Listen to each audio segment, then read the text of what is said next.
जीवन की राह आसान नहीं है, ये हम जानते भी हैं और मानते भी हैं। इंसान के जीवन में प्रॉब्लम आते ही रहते हैं, एक प्रॉब्लम ख़त्म होता नहीं कि दूसरा आता है। उसमें अगर कोरोना काल जैसा कोई प्रॉब्लम आता है तो बहुत मुश्किलें आती है।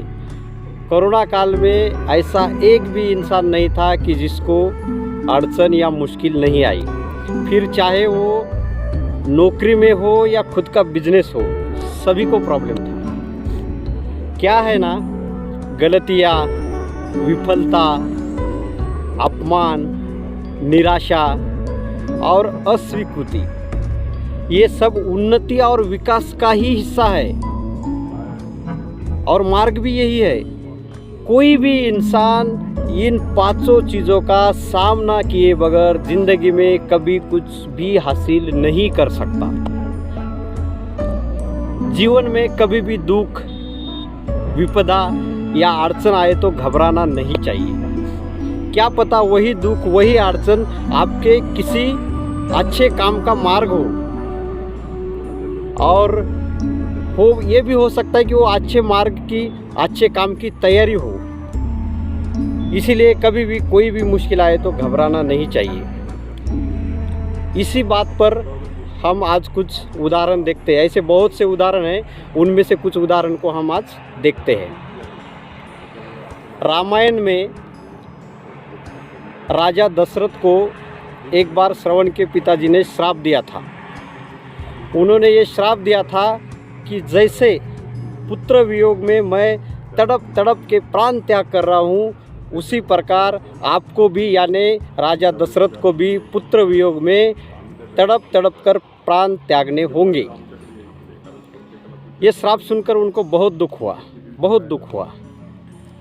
जैसे जैसे समय बीतता गया और उनको संतान प्राप्ति का सुख नहीं मिल रहा था, तो उस कारण जब भी वो दुखी होते थे तो उनको यही श्रावण के पिताजी ने दिया हुआ श्राप याद आता था, और वही श्राप उनको वरदान लगता था।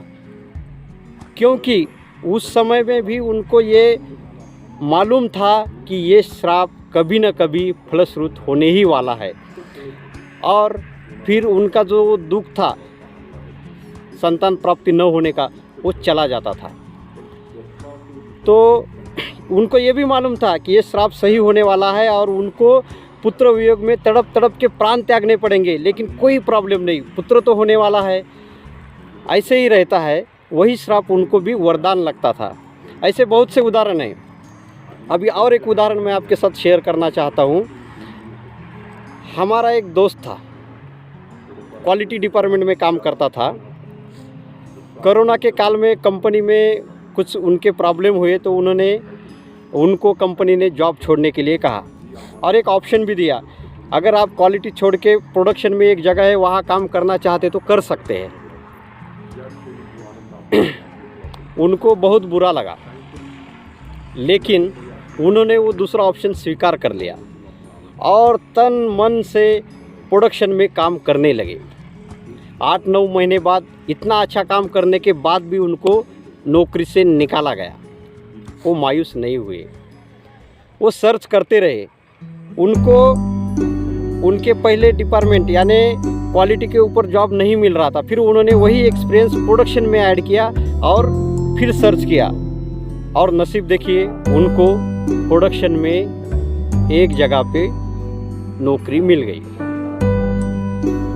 मुझे आज इस बात की खुशी है कि प्रोडक्शन में एज ए इंचार्ज, वो भी दुगनी सैलरी पे आज वो काम कर रहे हैं। तो हमारी सोच जो है वो सकारात्मक रूप से होनी चाहिए। सफलता तो हासिल होगी, लेकिन उसके लिए हमें कोशिश करते रहनी चाहिए। और पहले ही मैंने कहा है कि ज़िंदगी की राह आसान नहीं है, क्योंकि यहाँ अगर सपने तुम्हारे हैं तो पूरा भी तुम्हें ही करना पड़ेगा, ना ही हालात तुम्हारे हिसाब से होंगे और ना ही लोग। इसीलिए अपनी सकारात्मक सोच के साथ कोशिश जारी रखनी पड़ेगी और सफलता अपने आप आपके कदमों पे आके गिरेगी। चलो दोस्तों, फिर मिलते हैं किसी ऐसे वीडियो के साथ। तब तक के लिए